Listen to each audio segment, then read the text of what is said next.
Hi. അങ്ങനെ ഇരുന്നപ്പോൾ ഞങ്ങൾക്ക് ഒരു പൊതിച്ചോറ് കഴിക്കാൻ കൊതി തോന്നി. പിന്നെ ഒന്നും ആലോചിച്ചില്ല, വേഗം കടയിലോട്ട് വിട്ട് വാഴല വാങ്ങിക്കൊണ്ട് വന്നു.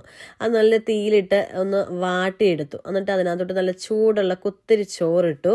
പിന്നെ 2 കഷ്ണം വറുത്ത മീൻ, പിന്നെ ക്യാരറ്റും ക്യാബേജും പരിപ്പും കൂടി ഒരു തോരൻ, പിന്നെ മട്ടൻ 2 പീസ്, പിന്നെ ചെമ്മീനും തേങ്ങയും കൂടി അരച്ച ചമ്മന്തി, ഇച്ചിരി ആപ്പിൾ അച്ചാറ്, പിന്നെ പിന്നെ എന്തുവായിരുന്നു, മീൻ കറി, ഇത്രയൊക്കെ വെച്ചു.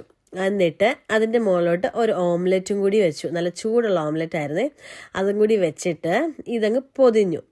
എന്നിട്ട് നമ്മുടെ വാഴയുടെ പുറകിലുള്ള ഒരു നാരെടുത്ത് വെച്ചിട്ടുണ്ടായിരുന്നേ. ആ നാരിട്ടാണ് നമ്മൾ കെട്ടി വെച്ചത്. അങ്ങനെ കെട്ടി അതിൻ്റെ പുറത്തൊരു പേപ്പർ ഇട്ട് കവർ ചെയ്ത് ഒരു 2-3 മണിക്കൂർ അങ്ങനെ വെച്ചു.